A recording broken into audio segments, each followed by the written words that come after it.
warahmatullahi wabarakatuh. Salam dan bahagia. Bapak dan Ibu guru hebat, perkenalkan, saya Ria Haryani MPD, calon guru penggerak Angkatan 8 Kota Padang dari SMA Dian Andalas Padang. Kali ini saya akan menyajikan koneksi antar materi modul 2.1 mengenai memenuhi kebutuhan belajar murid melalui pembelajaran berdiferensiasi. Sebelum saya mengelaborasi pemahaman saya terkait modul 2.1 ini dan mengkoneksikannya ke modul-modul yang sebelumnya telah saya pelajari, maka saya akan menjawab beberapa pertanyaan pemantik berikut. 1. Apakah saya mengubah pemikiran saya sebagai akibat dari apa yang telah saya pelajari? 2. Bagaimana perubahan pemikiran tersebut berkontribusi terhadap pemahaman saya tentang implementasi pembelajaran berdiferensiasi? 3. Bagaimana saya tetap dapat bersikap positif walaupun banyak tantangan dalam penerapan pembelajaran berdiferensiasi ini?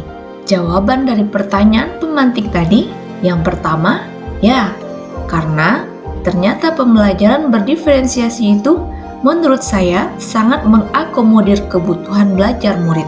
Kedua, konsep dan beberapa contoh penerapan pembelajaran berdiferensiasi yang saya pelajari pada modul 2.1 ini saya coba implementasikan dalam rencana pembelajaran saya.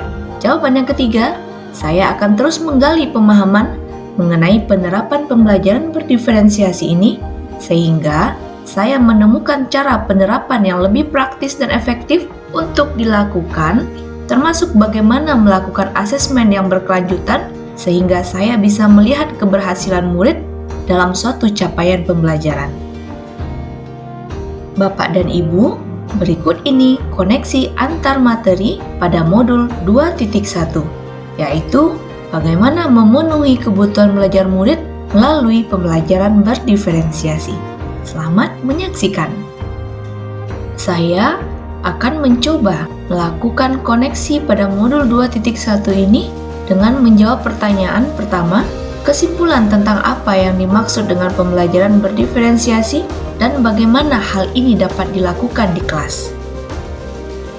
Dari apa yang telah saya pelajari pada modul 2.1, pembelajaran berdiferensiasi itu adalah serangkaian keputusan masuk akal atau common sense yang dibuat oleh guru yang berorientasi kepada kebutuhan murid. Keputusan-keputusan yang dibuat tersebut adalah yang terkait dengan 1. Kurikulum yang memiliki tujuan pembelajaran yang didefinisikan secara jelas, bukan hanya guru yang perlu jelas dengan tujuan pembelajaran, namun juga muridnya. Yang kedua, bagaimana guru menanggapi atau merespon kebutuhan belajar muridnya? Bagaimana ia akan menyesuaikan rencana pembelajaran untuk memenuhi kebutuhan belajar murid tersebut? Misalnya, apakah ia perlu menggunakan sumber yang berbeda, cara yang berbeda, dan penugasan serta penilaian yang berbeda? Kemudian yang ketiga, bagaimana guru dapat menciptakan lingkungan belajar yang mengundang murid untuk belajar dan bekerja keras untuk mencapai tujuan belajar yang tinggi? Selanjutnya, manajemen kelas yang efektif. Bagaimana guru menciptakan prosedur, rutinitas, metode yang memungkinkan adanya fleksibilitas, namun juga struktur yang jelas, sehingga walaupun mungkin melakukan kegiatan yang berbeda, kelas tetap dapat berjalan secara efektif. Dan yang kelima, penilaian yang berkelanjutan. Bagaimana guru tersebut menggunakan informasi yang didapatkan dari proses penilaian formatif yang telah dilakukan untuk dapat menentukan murid mana yang masih ketinggalan atau sebaliknya, murid mana yang sudah lebih dulu mencapai tujuan pembelajaran yang telah ditetapkan. Pertanyaan selanjutnya, bagaimana pembelajaran berdiferensiasi dapat memenuhi kebutuhan belajar murid dan membantu mencapai hasil belajar yang optimal? Pembelajaran berdiferensiasi haruslah berakar pada pemenuhan kebutuhan belajar murid dan bagaimana guru merespon kebutuhan belajar murid tersebut. Guru perlu memperhatikan kebutuhan murid-muridnya dengan lebih komprehensif agar dapat merespon dengan lebih tepat terhadap kebutuhan belajar murid-muridnya. Lantas, apa kaitan antara materi dalam modul ini dengan modul lain di program pendidikan guru penggerak? Berikut penjelasannya. Kaitan antara materi dalam modul ini dengan modul lain di program pendidikan guru penggerak. Yang pertama, pada modul 1.1 tentang filosofi Ki Hajar Dewantara. Kaitannya dengan pembelajaran pada modul 2.1 ini, bahwa guru mendidik dengan menuntun tumbuh kembangnya murid sesuai dengan kodrat alam dan kodrat zamannya. Pembelajaran berdiferensiasi adalah salah satu strategi yang dapat dilakukan guru untuk menuntun tumbuh kembang murid sesuai kodrat alam dan kodrat zamannya. Kemudian, pada modul 1.2 terkait nilai dan peran guru penggerak. Nah, dengan melakukan pembelajaran berdiferensiasi, guru telah memiliki nilai. Di antaranya, dengan pembelajaran berdiferensiasi, guru telah mengimplementasikan salah satu nilai-nilai dari guru penggerak. Di antaranya, guru berpihak pada murid. Kemudian terkait peran guru penggerak pada pembelajaran berdiferensiasi, guru memiliki peran sebagai pemimpin pembelajaran. Selanjutnya pada modul 1.3 mengenai visi guru penggerak, kaitannya dengan pembelajaran berdiferensiasi, maka guru sesungguhnya telah berupaya mewujudkan visi seorang guru, yaitu bagaimana murid-murid tersebut dapat sukses menggali potensi diri mereka, dan tentu harapannya mereka akan memiliki profil pelajar Pancasila. Dan terakhir, modul 1.4 mengenai budaya positif melalui pembelajaran berdiferensiasi ini akan membantu mewujudkan budaya positif. Nah, bagaimana strategi pembelajaran berdiferensiasi tersebut?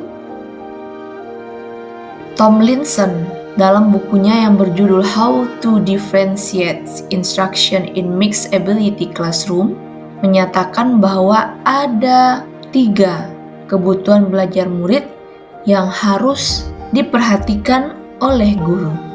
Yang pertama, kesiapan belajar murid atau readiness. Yang kedua, minat murid. Yang ketiga, profil belajar murid. Kesiapan belajar atau readiness adalah kapasitas untuk mempelajari materi, konsep, atau keterampilan baru. Tomlinson mengatakan bahwa merancang pembelajaran mirip dengan menggunakan tombol equalizer pada stereo atau pemutar CD. Untuk mendapatkan kombinasi suara terbaik, kita bisa menggeser-geser tombol equalizer tersebut terlebih dahulu. Saat kita mengajar, menyesuaikan tombol dengan tepat untuk berbagai kebutuhan murid akan menyamakan peluang mereka untuk mendapatkan materi, jenis kegiatan, dan menghasilkan produk belajar yang tepat di kelas kita. Tombol-tombol dalam equalizer mewakili beberapa perspektif kontinum yang dapat digunakan untuk menentukan tingkat kesiapan murid, seperti yang terlihat pada gambar. Di sisi kiri, ada yang bersifat mendasar, konkret, sederhana, terstruktur, tergantung, dan lambat. Sementara di sisi kanan, bersifat transformatif, abstrak, kompleks, terbuka, mandiri, dan cepat. Maka guru dapat menyesuaikan equalizer ini untuk melihat kebutuhan belajar muridnya. Selanjutnya, minat murid. Minat merupakan suatu keadaan mental yang menghasilkan respon terarah kepada suatu situasi atau objek tertentu yang menyenangkan dan memberikan kepuasan diri. Minat dapat dilihat dalam 2 perspektif. Pertama, minat situasional. Yang kedua, minat individu. Beberapa cara yang dapat dilakukan oleh guru untuk menarik minat murid diantaranya adalah dengan 1. Menciptakan situasi pembelajaran yang menarik perhatian murid, misalnya dengan humor, menciptakan kejutan-kejutan, dan sebagainya. Yang kedua, menciptakan konteks pembelajaran yang dikaitkan dengan minat individu murid. 3. Mengkomunikasikan nilai manfaat dari apa yang dipelajari murid. Dan yang keempat, menciptakan kesempatan-kesempatan belajar di mana murid dapat memecahkan persoalan atau problem-based learning. Nah, untuk membantu guru mempertimbangkan pilihan yang mungkin dapat diberikan pada murid, guru dapat mempertimbangkan area minat dan moda ekspresi yang mungkin digunakan oleh murid-murid mereka. Pilihan-pilihan tersebut dapat dilihat pada gambar ini. Yang ketiga, profil belajar murid. Profil belajar mengacu pada cara-cara bagaimana kita sebagai individu paling baik untuk belajar. Profil belajar murid terkait dengan banyak faktor. Berikut ini adalah beberapa di antaranya. 1. Preferensi terhadap lingkungan belajar. Misalnya terkait dengan suhu ruangan, tingkat kebisingan, jumlah cahaya, apakah lingkungan belajarnya terstruktur atau tidak terstruktur, dan sebagainya. Contohnya, mungkin ada anak yang tidak dapat belajar di ruangan yang terlalu dingin, terlalu bising, terlalu terang, dan sebagainya. Yang kedua, pengaruh budaya. Ada anak yang belajarnya santai, terstruktur, pendiam, ekspresif, personal, dan impersonal. Yang ketiga, preferensi gaya belajar. Gaya belajar adalah bagaimana murid memilih, memperoleh, memproses, dan mengingat informasi baru. Secara umum, gaya belajar ada 3, yaitu visual, belajar dengan melihat, misalnya melalui materi yang berupa gambar, menampilkan diagram, PowerPoint, catatan, peta, grafik, organizer, dan sebagainya. Kemudian ada gaya belajar auditori, belajar dengan mendengar, misalnya mendengarkan penjelasan guru, membaca dengan keras, mendengarkan pendapat saat berdiskusi, mendengarkan musik, dan lain sebagainya. Kemudian ada yang namanya gaya belajar kinestetik, belajar sambil melakukan, misalnya bergerak dan meregangkan tubuh, kegiatan hands-on, dan sebagainya. Mengingat bahwa murid-murid kita memiliki gaya belajar yang berbeda-beda, maka penting bagi guru untuk berusaha menggunakan kombinasi gaya belajar. Kemudian ada lagi preferensi berdasarkan kecerdasan majemuk atau multiple intelligences. Teori tentang kecerdasan majemuk menjelaskan bahwa manusia sebenarnya memiliki 8 kecerdasan berbeda yang mencerminkan berbagai cara kita berinteraksi dengan dunia. Kecerdasan tersebut adalah visual spasial, musikal, bodily, kinestetik, interpersonal, intrapersonal, verbal linguistik, naturalis, logik matematis. Ada 3 strategi pembelajaran berdiferensiasi. Bagaimana strategi pembelajaran berdiferensiasi ini? Mari kita lihat penjelasan berikut. Yang pertama, diferensiasi konten. Strategi pembelajaran berdiferensiasi konten adalah pendekatan yang memungkinkan guru untuk mengajar siswa dengan mempertimbangkan perbedaan individual dalam gaya belajar, tingkat pemahaman, minat, dan kebutuhan belajar. Tujuan dari strategi ini adalah untuk memberdayakan setiap siswa agar dapat mencapai potensinya secara optimal meskipun ada perbedaan-perbedaan tersebut. Nah, berikut adalah beberapa langkah strategi pembelajaran berdiferensiasi konten. Pertama, kenali siswa kita. Ketahui kebutuhan dan karakteristik individu dari setiap siswa kita. Ini termasuk tingkat kemampuan, minat, gaya belajar, dan preferensi belajar mereka. Yang kedua, pertimbangkan materi dan tujuan pembelajaran. Evaluasi kurikulum dan tujuan pembelajaran kita untuk menentukan bagian mana dari materi yang dapat diadaptasi atau diberi variasi untuk memenuhi kebutuhan siswa. Kemudian rancang aktivitas yang berbeda. Sesuaikan tugas dan aktivitas pembelajaran dengan kebutuhan siswa. Kita dapat menyediakan beberapa tingkat kesulitan atau memperkenalkan konten tambahan untuk siswa yang lebih cepat menyerap materi. Di sisi lain, siswa yang memerlukan lebih banyak dukungan dapat diberi tugas yang lebih mendekati atau menggunakan metode pembelajaran yang lebih interaktif. Selanjutnya, kelompokkan siswa. Siswa dapat dikelompokkan berdasarkan tingkat kemampuan, minat, atau preferensi mereka. Hal ini memungkinkan kita untuk memberikan instruksi yang lebih sesuai dengan setiap kelompok. Kemudian, sumber daya tambahan. Sediakan sumber daya tambahan seperti materi bacaan, video, atau alat pembelajaran interaktif yang sesuai dengan kebutuhan belajar masing-masing siswa. Selanjutnya, pertimbangkan teknologi. Manfaatkan teknologi untuk membantu diferensiasi konten. Dengan menggunakan alat pembelajaran digital, kita dapat menyediakan akses ke materi tambahan atau memberikan umpan balik secara individu. Kemudian, observasi dan evaluasi. Pantau dan evaluasi perkembangan setiap siswa secara individual secara teratur. Ini membantu kita menilai efektivitas strategi pembelajaran yang kita gunakan dan memodifikasinya sesuai dengan kebutuhan. Terakhir, Komunikasikan dengan siswa dan orang tua. Libatkan siswa dan orang tua dalam proses pembelajaran. Ajak mereka untuk berpartisipasi dalam mengidentifikasi gaya belajar siswa dan memberikan umpan balik tentang strategi pembelajaran yang sedang diterapkan.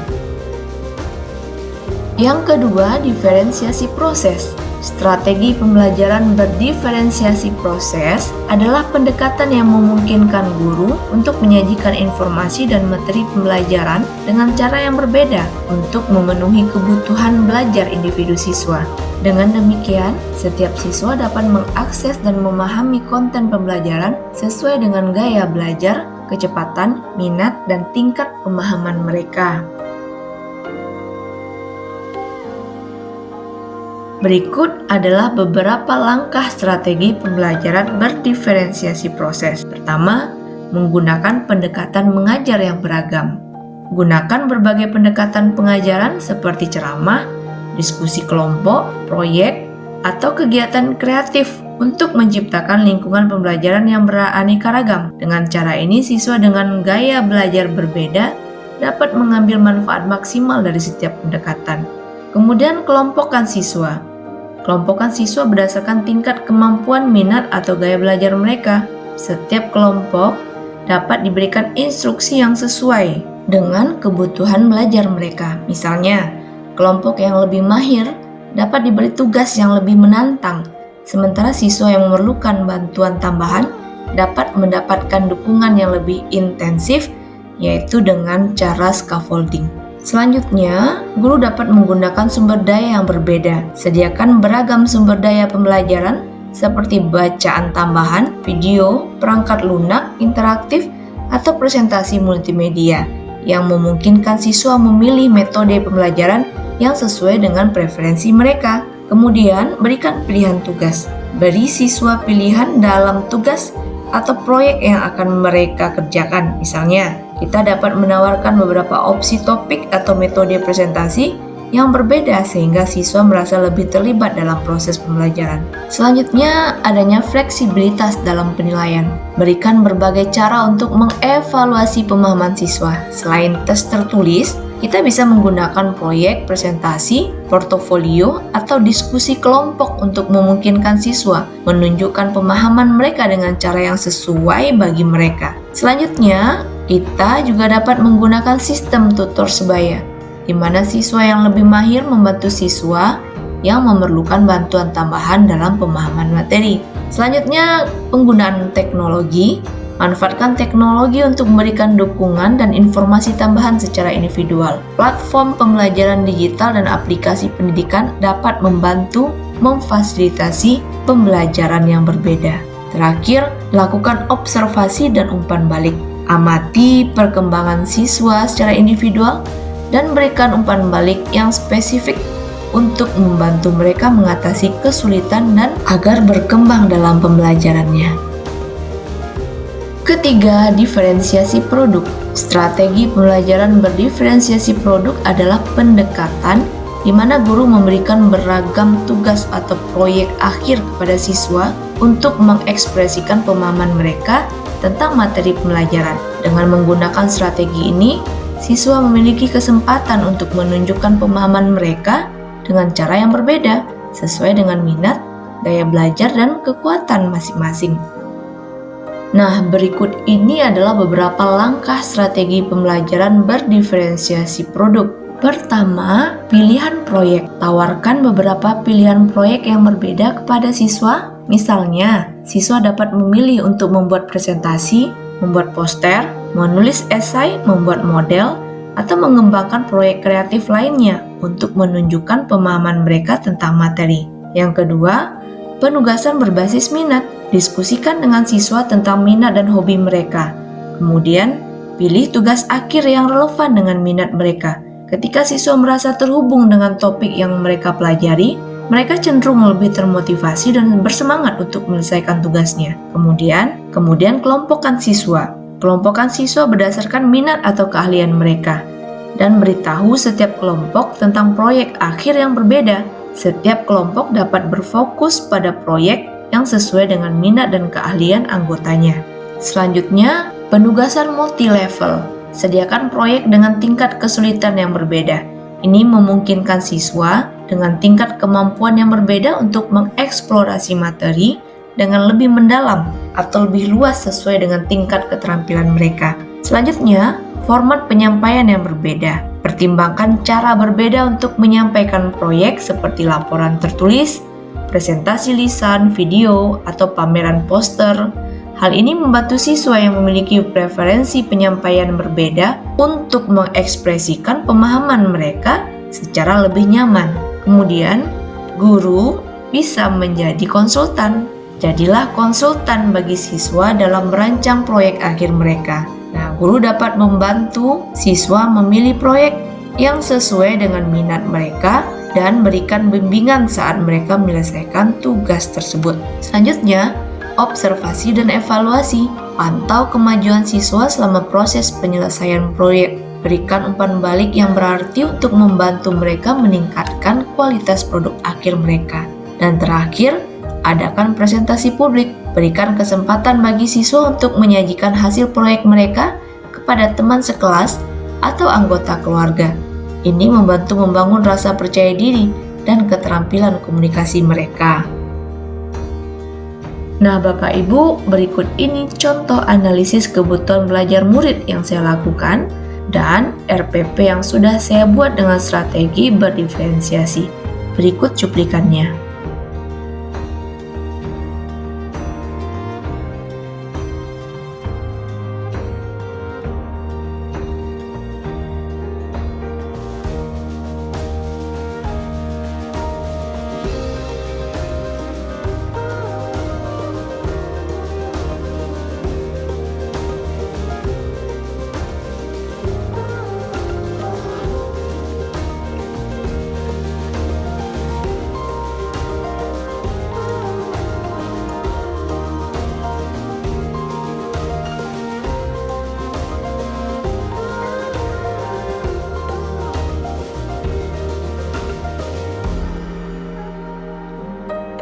Nah, ini adalah beberapa dokumentasi pembelajaran saat saya menjelaskan untuk murid dengan gaya belajar audiovisual dan kinestetik menggunakan simulasi.